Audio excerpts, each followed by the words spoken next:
Tom Petty. And not Tom Petty and the Heartbreakers, even though the Heartbreakers are on that. Like a bunch of them. That's the GTA 6 song, Love is a Long Road. I was just listening to this album last week. So when I started the trailer, I was like, no shit. Just real quick, if you like that song, I just wanted to recommend. At the moment, these are my 4 favorites. So this one is Damn the Torpedoes. This one's got Refugee on it, and it's just a great album of his. It's awesome. This one, Full Moon Fever, has the one that's one of his solo albums, even though it's pretty much the same thing as the Heartbreakers for the most part.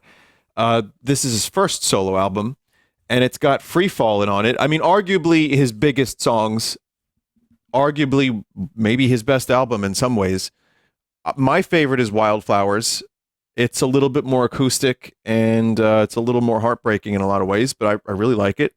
It's a heartbreaker, but it's not by the Heartbreakers. And this is Echo, which is a later Tom Petty album. A little harder to get into. It's from 99, but there's some pretty intense stuff on this album, and I think there's great fucking songs on it. I don't think he ever really, from the stuff I've heard of his, I don't know all of his music, but, none of it's bad. It's been, it's consistently good. So, just really happy that he's getting a little bit of recognition from Rockstar. It's really cool of them. There's plenty of other great albums. Those are just my 4 recommendations for the moment and to start.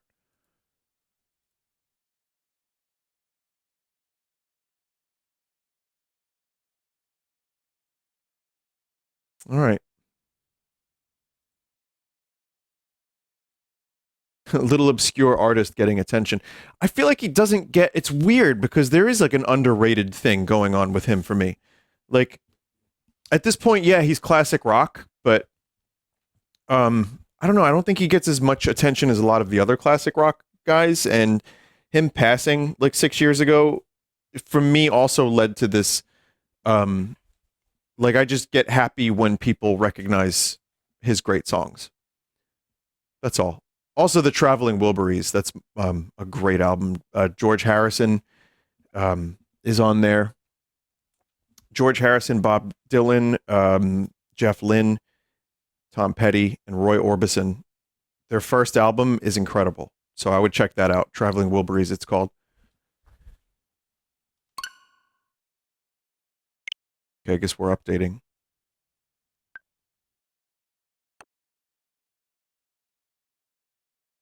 Are you a Bob Dylan fan? A little bit. I mean, I know a bunch of Bob Dylan. I respect a lot more of it, but I don't want to listen to it. And I appreciate his lyrics, but I don't frequently go back and listen. It's sometimes a little challenging, but I wouldn't want to see him live either.